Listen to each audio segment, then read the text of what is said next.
Testing. Alright, folks, quick mic check. If you guys can hear me, give me a woo-woo! Very nice. Actually, one sec. Testing. There we go. Alright, I think that sounds a little better. Alright, folks, we are visually clear, which means we're cleared for takeoff. And we have blast off. We are off like a herd of turtles. Alright, folks, welcome to the world famous San Diego Zoo's Guided by Stu. We're super excited that you guys are all here today. We're going to have a lot of fun on this tour. My name is Dominic. I'm going to be your tour guide and driver. We're going to be making one big old loop all around the zoo and seeing all kinds of amazing animals. But folks, we are on a very large vehicle right now, so that does mean we do have some safety rules, so please listen up for those. Because we're on a larger vehicle, there will be times we get kind of close to our surroundings. So for your safety, we want to make sure that we're keeping all of our heads, arms, and legs, paws, and claws, and tails inside the bus at all times. So there will be times we get kind of close to like plants, so we don't want to reach out to be touching any plants, people, or vehicles for any reason.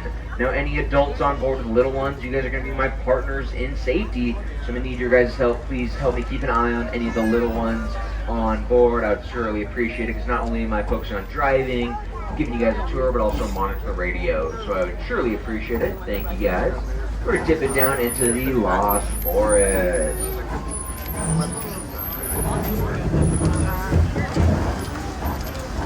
Alright, everyone stick your hands up and go, woo! Thank you. Alright, folks, as we make our way towards our first habitat, I'm going to be telling you a little bit about myself. Like I said, my name is Dominic. I'm going to be your tour guide and your driver. Worked at the zoo for almost 2 years now, and I love my job getting to drive you guys around and show you guys all of our animals here. My love for wildlife started way back when I was a small child and my parents brought me here. Got to see all these amazing animals in person I would never otherwise get to see. Got to learn so much about them and form a connection with them. Hopefully I can do the same for you guys as well. Teach you guys all about the zoo, its animals, and its mission of helping all life thrive. That being said, we're pulling over to hopefully see some tigers. If you see any tigers on your left, let me know, because then it's time to start panicking. Alright, folks, so look in that upper right corner, we have one of our adult male Malayan tigers. I think that's our tiger Connor. Looks like he's taking a little bit of a cat nap in the sun. You folks in the back, I'll pull forward in just a second if you guys can't see.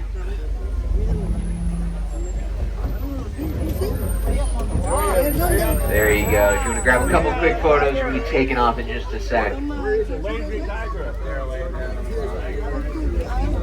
Alright, the wheels on the bus go round and round. Lots of cool, more cool animals to see. Folks, one more thing I want to mention real quick, please. Listen up. If you happen to drop anything off the bus at any point, you're going to let me know by raising your hand up nice and high. When I see you do that, I'm also going to raise my hand up nice and high, because together we will be waving it goodbye.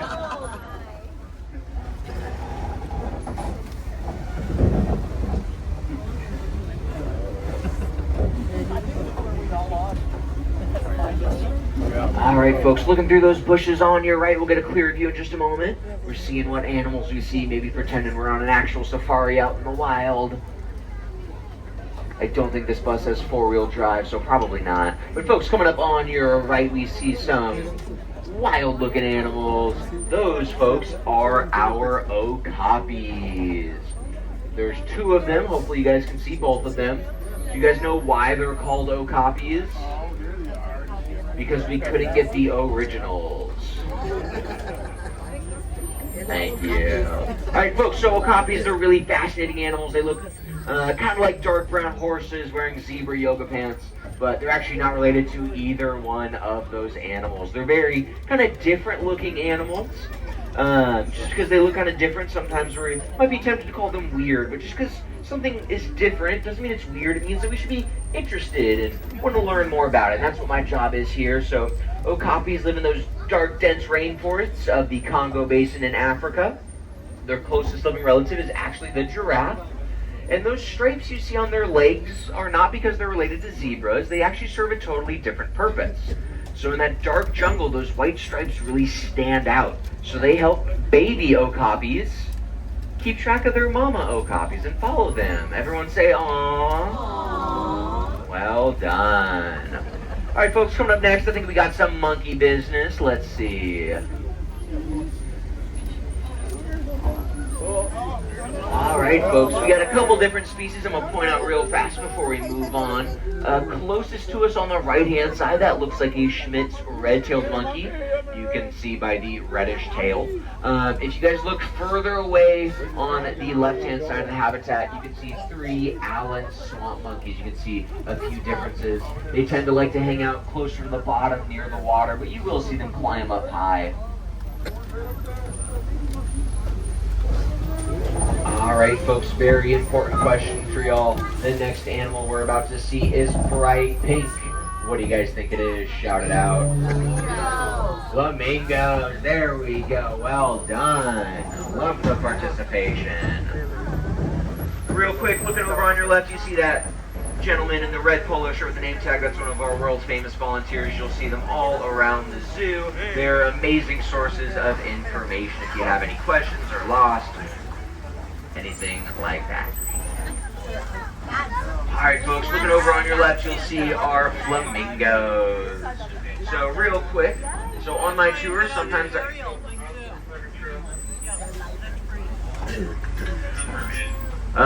as I was saying, folks, sorry, I was monitoring a radio call that will happen sporadically. I'm going to be asking you guys questions throughout the tour. Anytime you guys hear me do that, feel free to shout out a guess. Love it when you guys participate. I think it makes the tours a lot of fun for you guys and for me. On your left-hand side, we have those flamingos, like I was saying, but I definitely see more than one of them. Hopefully you guys see more than one as well. That means we got a big old group of them, and a group of flamingos is not called a flock like most other birds. And if you guys have any guesses, it's not a flock. Shout out any guesses you might have. Or anyone know it? There we go. It is a flamboyance of flamingos. And I feel like it's kind of fitting. You have a 5 to 6 foot tall, bright pink bird. I think a flamboyance is pretty fitting. Now we got some other groups of animals that live here at the zoo that I think also have some fun names. I'm going to run through a few of them real fast.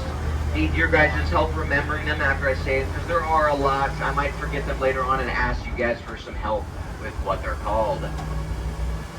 Let's see, we have a trickle of porcupines, a dazzle of zebras, a crash of rhinos, and last but not least, a tower of giraffes. So hopefully you guys can all remember a few of those, because you might be seeing them later on. Coming up next, everyone look over your left, everyone look on your left-hand side, you'll see the 163 freeway. Looking on your left, you look down there, you might see an Impala, maybe a Mustang. If you see a group of them, that's called traffic. Welcome to San Diego. Still not as bad as LA traffic, that's right, I said it. Alright folks, coming up next on your right, we have another multi-species habitat. It's going to be full of horned and hooved animals. In there you can see the Spix gazelle and the kudu. The kudu is going to be the larger one in there with the vertical white stripes. Kind of like a tiger. Those stripes help break up their outline and help them camouflage. Keep your eyes peeled for that baby kudu that we have. Super cute.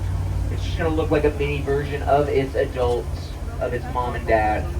Hopefully you guys can see them. If you don't, that's okay. You can also check out the San Diego Zoo's Instagram page for a video of that super cute little baby kudu with an extra helping of adorableness on top. Coming up next, folks, on our right, we have one of our world-famous wildlife care team members. He's in there with some new members of our San Diego Zoo family, our Vicenyan warty pigs. We have a new group of 4 of them, calling the San Diego Zoo their home. Up next, we have our Gerenuk, a specialized herbivore that's a browser. That means it eats leaves off of trees. With those long legs, it can actually stand up on its hind legs and reach tall vegetation that other herbivores can't reach. But looking straight ahead of you, folks, you can see our Skyfari. It's a ride that's included in your admission. You can take as many times as you like. Thank you very much. Take as many times as you like. It's a great way to get from the back of the zoo where we are now over to the front of the zoo. It's an amazing view of the zoo, Balboa Park. Sometimes on a clear day you can even see the ocean.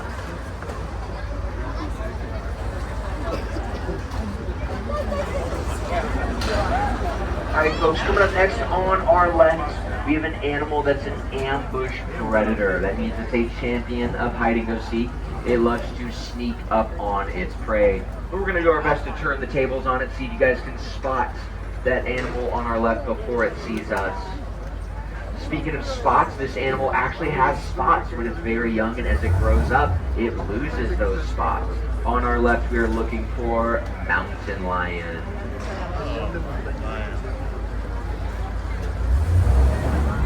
So we have a pair of twin sister mountain lions over on our left. Looks like they're high up on those rocks on the right-hand side of their habitat.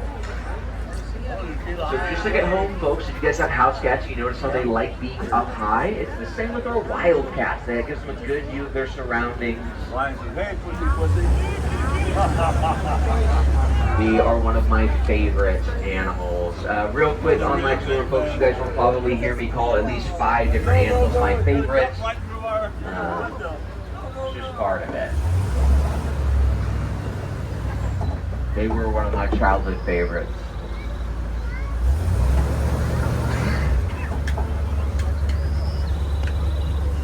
Alright, maybe you guys can smell that kind of herby, skunky aroma. I know we're in California, but trust me, that's not what you smell. That is our Maine wolf back there on our right. Maine wolves can be very shy, so they actually communicate with scent a lot of the time.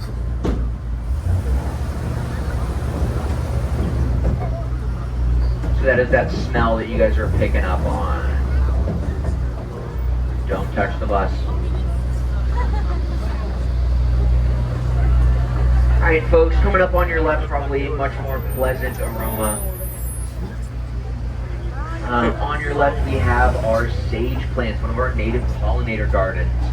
So something you guys can do to help out conservation is wherever you guys are from, whether you're locals or traveling from abroad, plant native plants around your home. It's going to help support beautiful native pollinators like butterflies and hummingbirds. Here in the U.S., 1 out of every 4 bites of food we take is responsible from pollinators. Breads, vegetables, fruit, all that stuff. Another reason is locals in San Diego, I know we're in a pretty dry region, so all of our native plants are drought tolerant. So not only planting native plants is going to help you save money on your water bill, it's also going to help save water for the local ecosystem. Looking on your left, folks, we have an animal that looks like a fluffy potato. That fluffy potato, even though it's small, is related to the largest animal on land, the elephant. Just a reminder, folks, keep those arms inside the bus. We have traffic passing by us. Alright, folks on the bus, everyone listen up. We are going to go into whisper mode. So we're all going to use our whisper voices.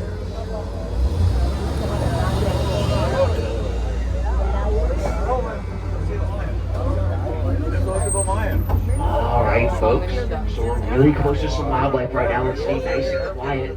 If we're too loud, they're not going to want to stay near us.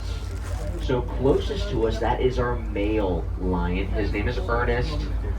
He can be kind of silly sometimes, sleeping with his tongue out, as you guys can all see.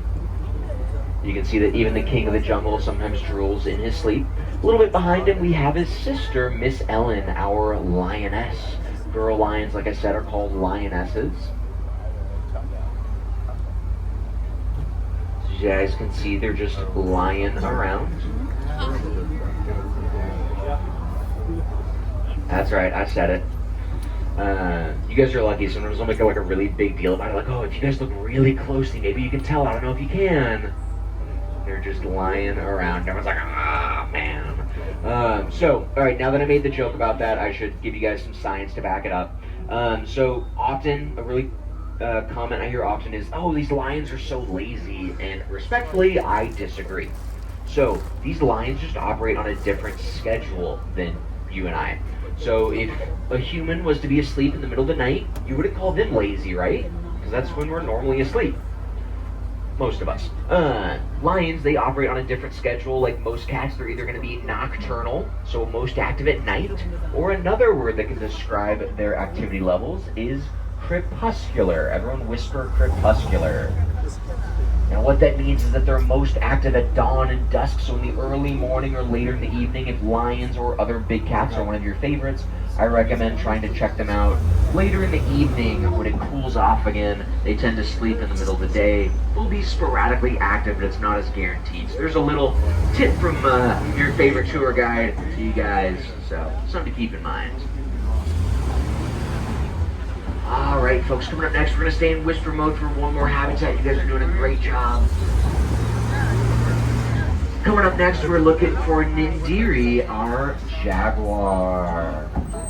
We're actually going to play her favorite game. It's called Spot Me in 5 Seconds or Your Lunch. 5, 4, 3, 2, 1. Alright, maybe you guys are able to spot her. If not, no. I see some pointing. I'll be honest, I wasn't able to spot her, but my excuse is that I was focusing on driving and keeping us all safe. So jaguars, like most big cats, are ambush predators that we've mentioned a few times, so they are experts at hide and go seek.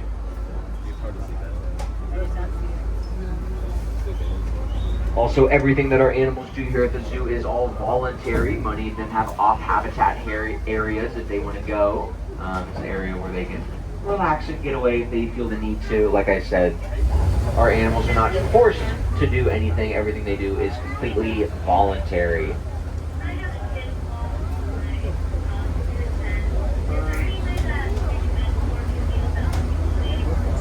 Alright folks, coming up next, we have the rock hyrax's closest living relative. If you guys remember, it is our elephants.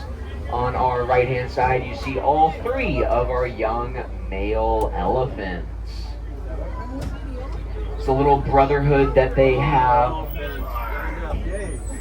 2 of them are actual half brothers at 12 and 13 years old. One of them is an older adopted brother at 20 years old.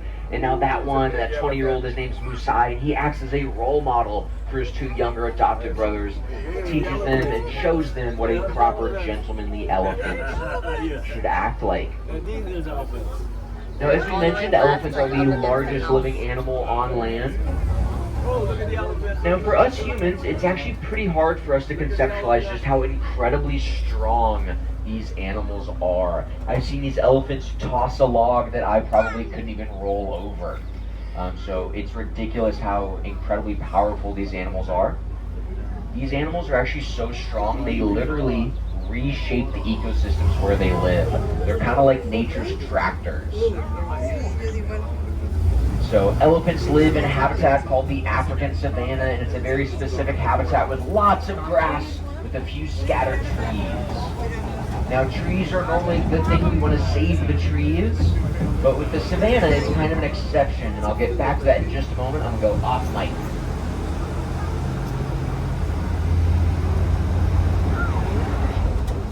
Alright, on our right-hand side, that's our Elephant Care Center. It's where elephants can go to get any of the care that they need. They're a little too big to get moved to our animal hospital. That's another place in the zoo. But I was talking about how strong our elephants are.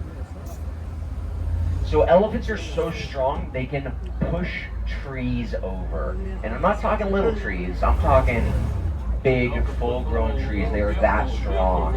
And in the savanna, that's a good thing, because if there's too many trees, then there's not enough grass. And grass is the foundation of the savanna ecosystem. All that grass helps support all those big herbivores, which in turn supports all those big carnivores. So we've seen in areas where unfortunately elephants have been poached out of existence, those local ecosystems actually start to fall apart. So elephants are what's known as a keystone species. They're one species that play a much greater role in their ecosystem. And really, there's animals in most ecosystems that can be keystone species, but really all animals play a specific role in their ecosystem that without them can have large negative effects that we can't predict. So it's important that we save all animals, from the massive animals like elephants to little animals, even like mice and lizards, all serve their role in their ecosystems. Real quick, looking at that elephant habitat, we see all kinds of enrichment opportunities like mud. They can play into those big piles of dirt. They can dig in for food. To all those hanging contraptions. This is all forms of enrichment. They keep their bodies active, but also their minds active. Elephants are extremely intelligent. It's not just about their physical health, it's also about their mental health of all of our animals here at the San Diego Zoo. Coming up next, we have our camels, desert specialists with their hump. On my morning tour this morning, I actually saw them out on a walk with their care team. It was a pretty wild sight. If you're a camel, every day is hump day. Not just Wednesdays. I know I should only be saying that joke on Wednesdays, but Wednesdays are one of my days off, so I gotta say that joke. I get to say that joke anytime I want. It's my excuse. Alright, coming up next, we have one of the largest birds in North America. We have our California condor. Looking over on your right. That animal's wingspan can be 9 to 10 feet wide, wider than the front of this bus.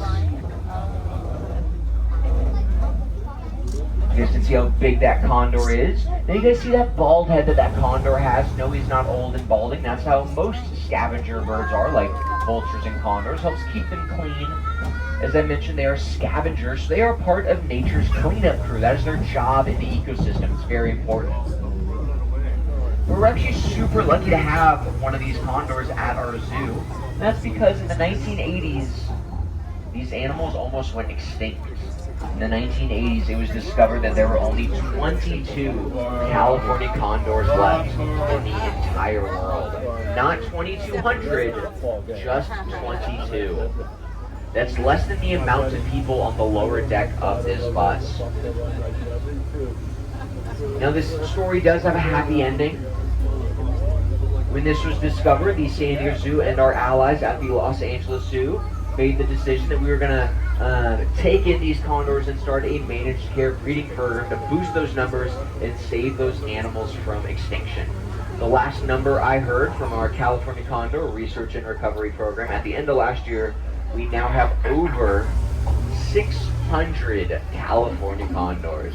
So huge success story that is still ongoing to this day.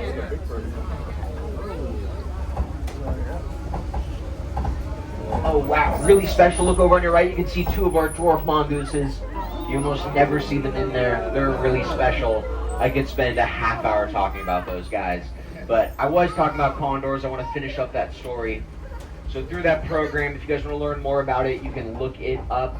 There's lots of reading on it. It's an amazing story. You guys can learn about how a sock puppet, there's a really special sock puppet, helps save the California condors from extinction. I'm going to leave that a bit of a mystery. But how did condors get that endangered? Well, unfortunately, it's a pretty common cause. It's because of humans. It was because of pesticides we were using that made their eggs very fragile. That class of pesticides is now banned. But the other reason is because of human pollution and trash. Humans have a hard time, or not humans, animals, wild animals have a hard time telling the difference between trash that's got some food residue and wild food, especially for scavengers. They're not killing their food themselves, they're looking for food that other animals have killed. So one way you guys can make a difference, again, it's a small action that when everyone does it can make a massive difference. It's something called Leave No Trace. So whenever you guys are out in nature, or really anywhere, anything you bring with you, you want to make sure it makes it into a trash can or you pack it out with you. You don't want to leave any trash behind. That trash can make animals very sick and maybe even kill them, which none of us want. Now we've been talking mostly about animals, that's what many of us think are really cool, but plants are also really cool in their own way. Looking over on your right, we see all kinds of amazing plants. Plants are going to be the foundation of any and all ecosystems. Most of us probably know that the foundation is what's most important. It's what supports all of the ecosystem. So looking over on your right, many of these plants are from Africa or the Ethiopian highlands. So not only do we have plants from all over the world, we have plants, some of our plants are found nowhere else in the world. Now what does that mean? It means that we have a few plants here that unfortunately become so endangered in the rest of the world, we are the last place on Earth they can still be found. So I want you guys to keep that in mind when you're walking around later. I mentioned on the bus we're not going to reach out and touch into plants. That also applies for when you guys are walking around. We don't want to touch into plants. You might be damaging a plant that is critically endangered, so just something to keep in mind. You can take as many photos as you like though.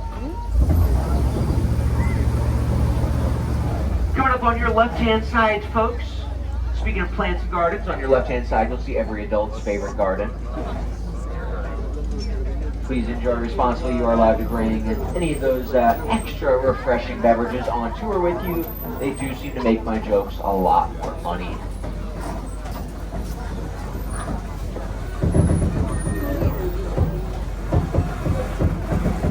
Alright folks, we're about to go down a road called Upper Center Street, or as it used to be called, Bear Canyon. I still like to call it Bear Canyon. You guys have any guesses? What type of animals do you think we're going to see? Shout it out. Zebras, that's right, good job.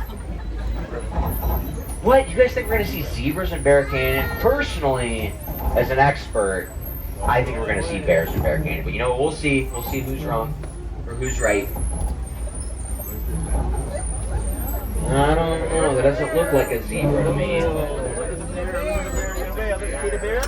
Alright, on your right, folks, you see one of our Andean bears. This is Roncisco. He's a 2-year-old Andean bear. He's very arboreal. That means he's a great climber and loves spending time up in the trees. But we got a lot of people up ahead, so it looks like we're gonna see something extra special.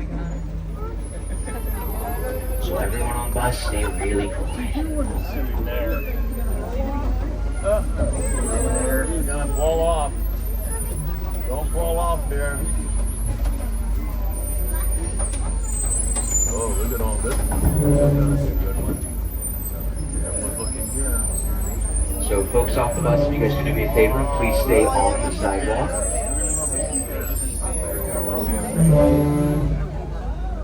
Alright, so folks on the bus, look over on your right. You can see 2 of our sloth bear cubs, baby bear cubs on the right hand side. So look on the right hand side of that habitat. So those of you in the front, look far back to your right. So this is our mama, Shala. She's got 2 baby bear cubs, so we recently learned, when we first heard this, I was like, oh, that's such very good news. So she is a really good mom.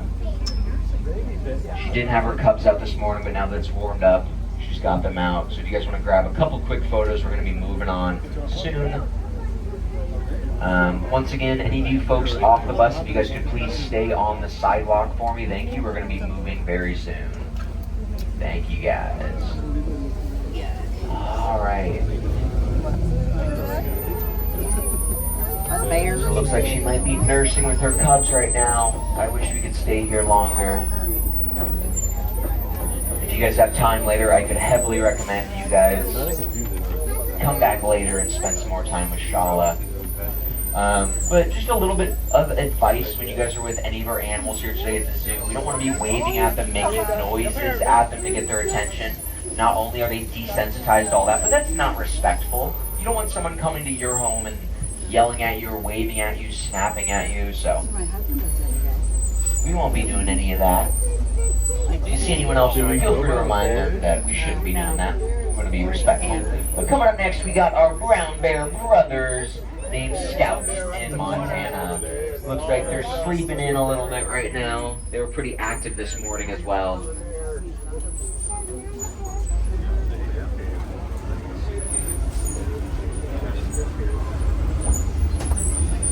What? It looks like the queue is going long.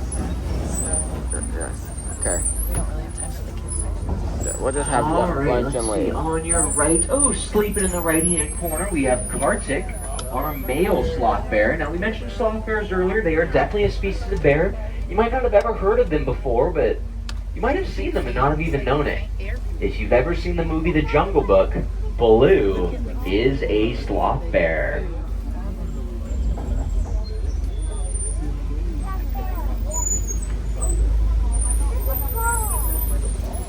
Baby bear. So look at the upper right-hand corner of this habitat. This is Turbo, or adult male Andean bear. He's actually the father of Rancisco that we saw earlier. But Andean bears get their name because they live in the dense jungles near the Andean Mountains.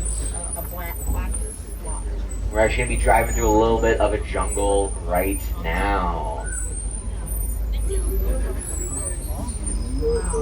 So look on your left, you're going to see Fern Canyon, and we'll talk more about that in just a minute. But it's a super jungly area. I'm actually going to talk about it right now. It's almost 100 years old, one of my favorite areas. You guys should definitely go and check it out. We're going to be driving through some more jungle right now. But Andean bears, I mentioned they live in the jungle. Now, what is the job they play in the ecosystem? That's been a little bit of a theme on this tour today.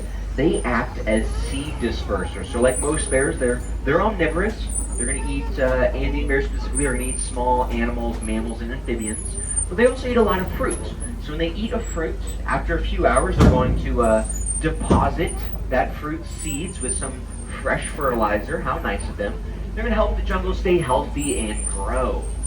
So just like before with some of those other animals, in areas where we've seen Andean bears, not as common, that jungle isn't as dense, which is a sign of a healthy jungle.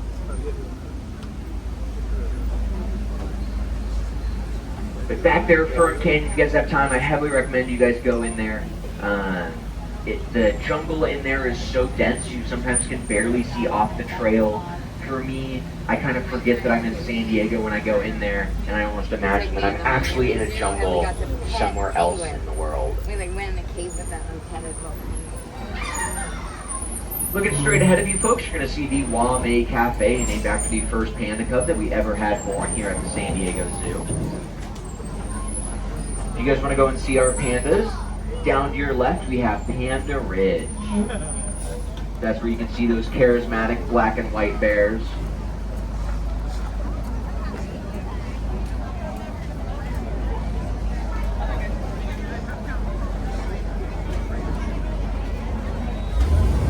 We're about to be entering Africa Rocks. So we're going to be seeing lots of African plants and animals. The first one we're about to see is actually black and white, just like a panda, but it lives in Africa. Do you guys have any guesses what black and white African animal we're going to see shouted out? Zebra. Zebra is close, but not quite. It's penguin. What? That's okay. It was a little bit of a trick question. I tried to lead you guys to say zebra. I like to shock you guys that there are penguins that live in Africa.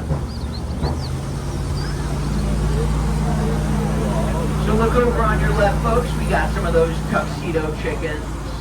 I mean South African penguins. Who said tuxedo chicken? Not me. I'm a professional. Those are South African penguins, folks. They certainly do live in South Africa. It's actually a warmer climate than you might think. There's more species of penguins that live in warmer climates than the typical freezing cold climates that we think of where they live. Everyone look over on your left for a special presentation. Check out your maps. We have all of our wildlife presentations labeled on there. You get an up-close look at some of our animal ambassadors. I didn't get the best look, but I think that was one of our burrowing owls. So a very unique species that lives here in the southwest of the U.S. As we continue up the hill, folks, we're looking for more African animals and primates like lemurs and monkeys.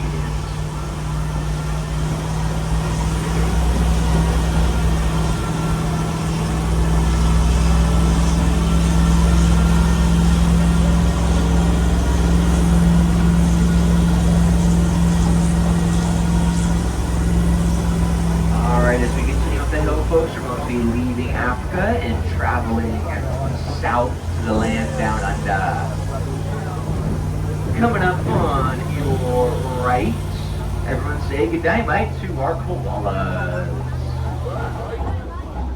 Ooh, I heard a couple of you actually say it. Good job, gold stars. The San Diego Zoo actually has the most koalas outside of any zoo in Australia. You can almost say we take very high quality care of our animals.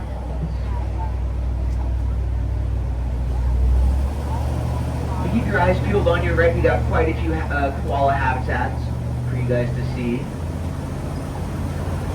Koalas are going to be spending most of their time up in the trees. They have a couple special adaptations that help them thrive up in the trees.